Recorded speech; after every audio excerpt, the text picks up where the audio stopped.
महात्मा गांधी जी ने हिंदू मुसलमान से कहा, तुम अगर हिंदू हो तो हमने हिंदू से हा को निकाला, तुम अगर मुसलमान हो तो हमने मुसलमान से मीम को निकाला। हा को जब मीम से मिलाया तो हम हो गया, हम दोनों हिंदुस्तानी हैं। हिंदू के हा से हमने हा को निकाला, मुसलमान के मीम से मीम को निकाला, हा और मीम को मिलाया, हम हो गया, हम दोनों हिंदुस्तानी हैं।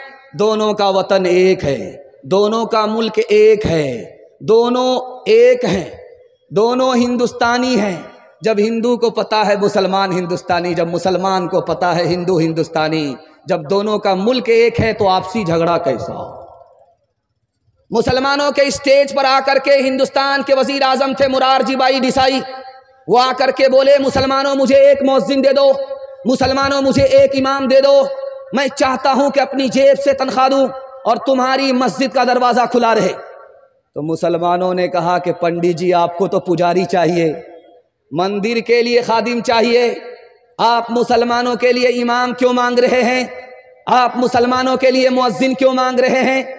तो वजीर आजम ने कहा कि सड़क के एक किनारे पर मंदिर है, मंदिर का दरवाज़ा खुला है, सड़क के एक किनारे पर मस्जिद है, मस्जिद का दरवाज़ा खुला है, मैं देख करके आ रहा हूँ, मंदिर का दरवाज़ा तो खुला है, मस्जिद का दरवाज़ा बंद है। जब तक दोनों दरवाजे नहीं खुलेंगे हिंदुस्तान का मुकद्दर खुल नहीं सकता। तुम मुझे इमाम दो, तुम मुझे मुअज्जिन दो, मैं अपनी जेब से तनख्वाह अदा करूंगा ताकि मस्जिद के साथ, मंदिर के साथ मस्जिद के दरवाजे भी खुले रहें।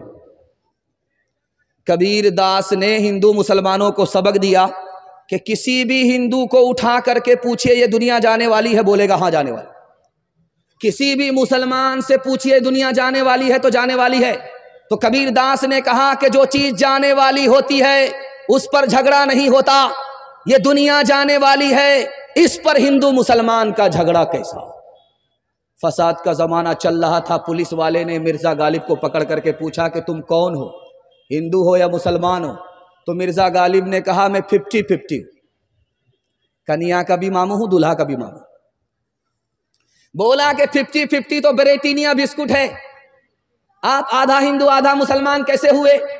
क्या मैं शराब पीता हूं आधा हिंदू हूं, सूअर नहीं खाता आधा मुसलमान। हाथ उठाइए, वादा कीजिए, भाई बन करके जिएंगे, भाई बन करके मरेंगे। हाथ उठा दीजिए, इंशाअल्लाह। दिल मिले या ना मिले हाथ मिलाएंगे, हाथ उठाइए इंशाअल्लाह। का भागा कछो घिर न रहाई, देखत नैन चला जग जाए। एक लक पूत सवालक नाती, तारा बन घर दिया न बाती। लंका सी कोठी समुद्र सिखाए, तारा बन की खबर न पाए। कहत कबीरा अंत की बारी, हाथ झाड़ जैसे चले जुआरी। कहत कबीरा अंत की बारी, हाथ झाड़ जैसे चले जुआरी। हवेली झोपड़ी सबका मुकद्दर फूट जाएगा, अगर ये साथ हिंदू मुस्लिमों का टूट जाएगा। दुआ कीजिए कि हम में प्यार के रिश्ते रहे कायम, ये रिश्ते टूट जाएंगे तो भारत टूट जाएगा। ये रिश्ते टूट जाएंगे तो भारत टूट जाएगा। एक खूबसूरत पैगाम जिस माहौल के लिए मैंने इसको बचा करके रखा वो आपके हवाले करने के लिए जा रहा हूं। इस हिंदुस्तान में कौम है, उसका नाम है आदिवासी। आदिवासी हिंदुस्तान में इतने कम है जैसे आटे में बाल, और मुसलमान इतने ज़्यादा है जैसे आसमान पर सितारे। लेकिन आदिवासी ने झारखंड में अपनी सरकार बना ली। जानते हैं क्यों? आदिवासी कौम मानती है, अपने बड़े को मानती है, अपने बड़े की बात मानती है, अपने बड़े को मानती है, अपने बड़े की मानती है। मानने में गर्दन कट जाएगी लेकिन बात नहीं कटेगी। उनकी सरकार बन गई। हम अपने बड़ों से मनवाते हैं, मानते नहीं हैं, इसलिए हमारी कहीं सरकार नहीं। हिंदुस्तान में कौम है, उसका नाम है सिख और सरदार। आप काला बलवा से पंजाब तक दिखा दीजिए कोई सिख और सरदार को भीख मांगता हुआ, आपको चैलेंज है, दिखाइए काला बलवा से। आप रानीगंज से पंजाब तक चले जाइए, कोई भी सिख और सरदार आपको भीख मांगता हुआ नजर नहीं आएगा। भीख मांगती हुई कौम सिर्फ मुसलमान है। जुमा के दिन आप पहुंच जाइए, पूरा टोला पहुंच जाता है भीख मांगने के लिए, लेकिन सिख और सरदार को आप अररिया से लेकर के पंजाब तक भीख मांगते हुए नहीं दिखा सकते। और दूसरी खूबी है सिख और सरदार में कि दाढ़ी जरूर रखेगी, चाहे छोटी हो चाहे बड़ी हो, पगड़ी जरूर बांधेगी, चाहे कहीं का भी आदमी हो, किसी हाल का आदमी हो, कैसा भी आदमी हो, सब कुछ छूट जाए, दाढ़ी नहीं छूटेगी, पगड़ी नहीं छूटेगी। जिस कौम ने दीन धर्म को दांत से पकड़ा, अल्लाह ने उनको इज्जत की चोटी पर पहुंचा दिया। मुसलमानों ने दीन धर्म को जूते की ठोकर में डाला, अल्लाह ने इज्जत की चोटी से उठाया, जिल्लत की पस्ती में डाल दिया। 3 कौम इस हिंदुस्तान में तरक्की कर रही है, जानते कौन है? पहली कौम मरवाड़ी, दूसरी कौम महता, तीसरी कौम गुज्जर। 3 कौम तरक्की कर रही है, मुसलमान को तरक्की नहीं है। जानते हैं क्यों? आप डिस्ट्रिक्ट कोर्ट अररिया में जाइए, वकील से पूछिए कि मरवाड़ी का झगड़ा आता है, मरवाड़ी का मुकदमा आता है अदालत में, तो वो साफ बोलेगा मरवाड़ी का झगड़ा नहीं आता है, मरवाड़ी का मुकदमा नहीं आता। क्यों भाई? झगड़ा होता है कि नहीं? होता है, लेकिन घर में हल हो जाता है, अदालत में नहीं जाता। दूसरी खूबी मरवाड़ी की क्या है जानते हैं? अगर कोई नीचे जा रहा है तो उसको सब लोग मिलकर के संभालते हैं। 100 मरतबा नीचे जाता तो 100 मरतबा संभाल करके ऊपर लाते हैं। जिंदगी भर अगर नीचे जा रहा तो सब मिल करके उसको संभालते हैं। और मुसलमान में अगर कोई गलती से ऊपर जा रहा है तो घर का ही आदमी टांग खींच करके बराबर करता है, बेटा इतनी जल्दी ऊपर जाने की जरूरत नहीं है। घोड़ा कुत्ते से कह रहा था, मैं इतना तेज दौड़ता हूं कि मेरी टाप की धूल आसमान को चली जाती है। तो कुत्ता बोला कि यार मैं इससे बढ़कर के एक खूबी रखता हूं, जब मैं दौड़ता हूं तो मेरे पैर की धूल अर्श को चली जाती है। तो घोड़ा को गुस्सा आया कि ठीक है, मुकाबला हो जाए। काला बलवा का घोड़ा है, उसने कहा कि रानीगंज पास करके जो अररिया पहुंचेगा वो बाजी मार लेगा, जो पीछे रह गया वो बाजी हार जाएगा। तो काला बलवा का घोड़ा दौड़ करके रानीगंज पहुंच गया और मुड़ करके देखा तो काला बलवा का कुत्ता काला बलवा ही में बैठा हुआ है।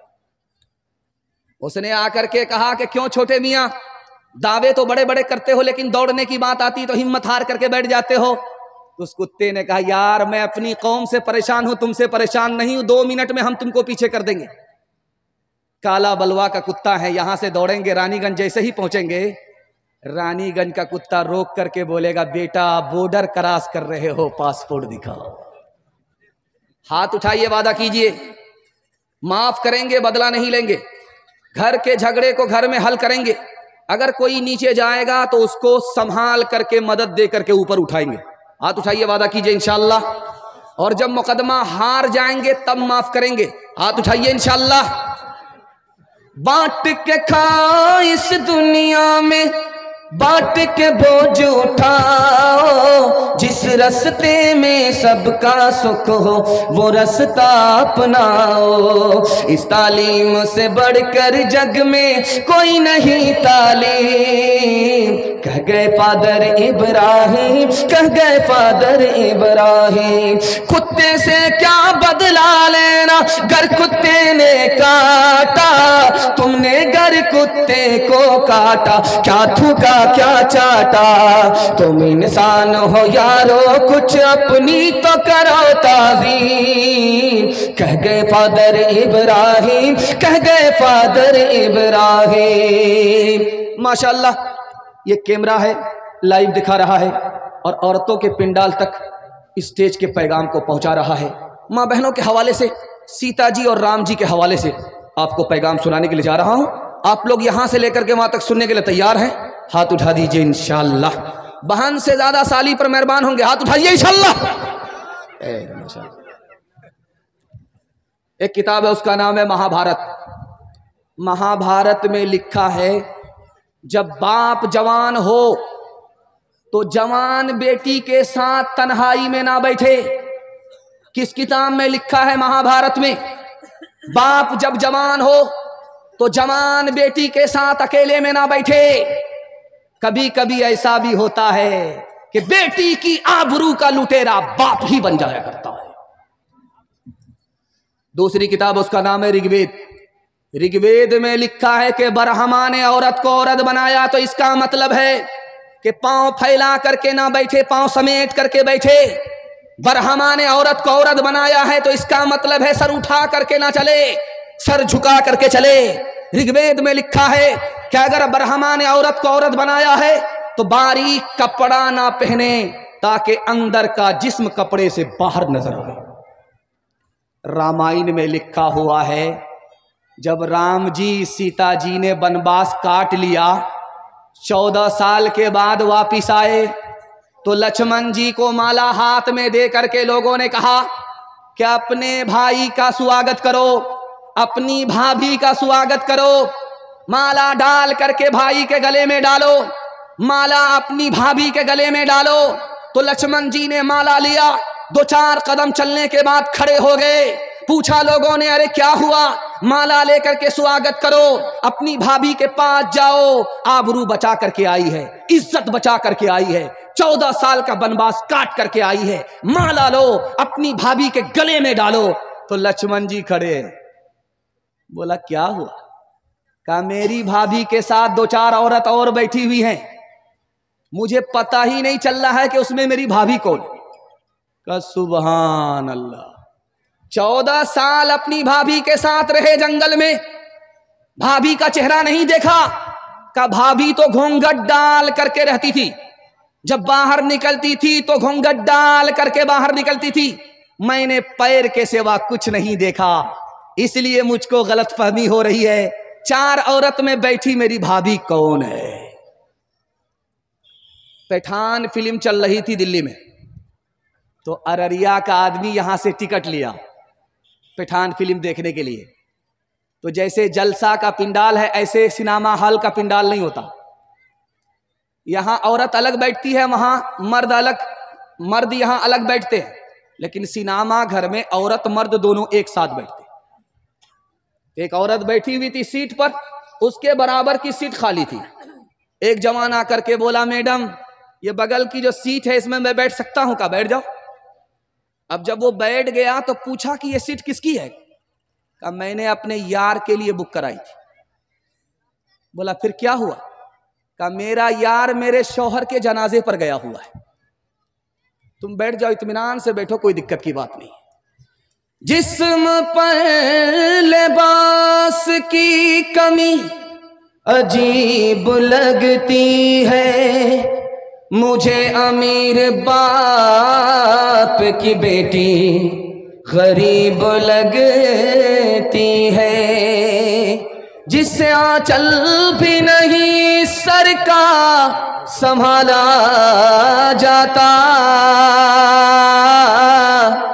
उससे क्या खाक तेरे घर की हिफाजत होगी। इस दौर में, इस देश में हिंदू ना मुसलमान है बाबा, सच पूछो तो हर आदमी इंसान है बाबा।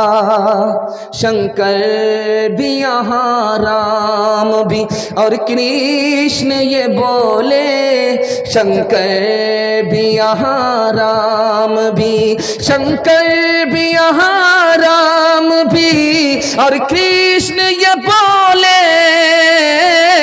हर शख्स का बस एक ही भगवान है बाबा। लक्ष्मण ने कभी सीता का लीलार न देखा, मजहब के परखने की ये पहचान है बाबा।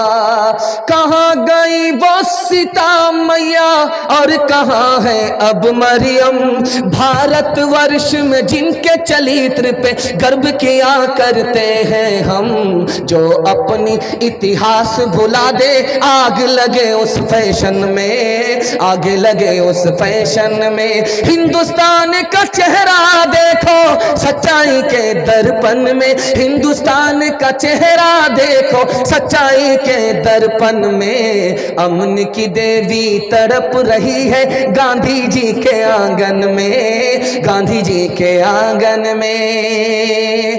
पैगाम खत्म हो गया। छोटे छोटे बच्चों के हवाले से आपको पैगाम दे रहा हूं। लंबी फहरिस्त है, मैं भी जबान को कैंची की तरह चला करके निशाने तक पहुंच रहा हूं। आप लोग सुनने के लिए तैयार हैं? थक गए हैं? दोनों हाथ उठा दीजिए इंशाअल्लाह। खैर, आप लोगों को फांसी पर चढ़ाएंगे हम। आप लोग हमारे साथ बराबर हाथ उठा रहे हैं। हम तो रांची जाने वाले, आपको भी साथ छोड़ेंगे नहीं, साथ लेकर के जाए। ध्यान से रखिएगा, तेजी के साथ निकल जाएगा। अपने बच्चे को बात बात पर मत मारिएगा, 3 नुकसान उठाने पड़े। डराने की जगह डराइए, धमकाने की जगह धमकाइए, मोहब्बत की जगह मोहब्बत कीजिए। हर वक्त बात बात पर बच्चे को मत मारिए, 3 नुकसान उठाने पड़ेंगे। पहला नुकसान ये होगा, बच्चे का दिल कमजोर हो जाएगा, बहादुर नहीं होगा, बुज़दिल होगा। और बच्चे का दिमाग कमजोर हो जाएगा, सबक याद करेगा भूल जाएगा, और आपका बच्चा बेशरम और बेहया हो जाएगा। ना अच्छा इंसान होगा, ना अच्छा मुसलमान।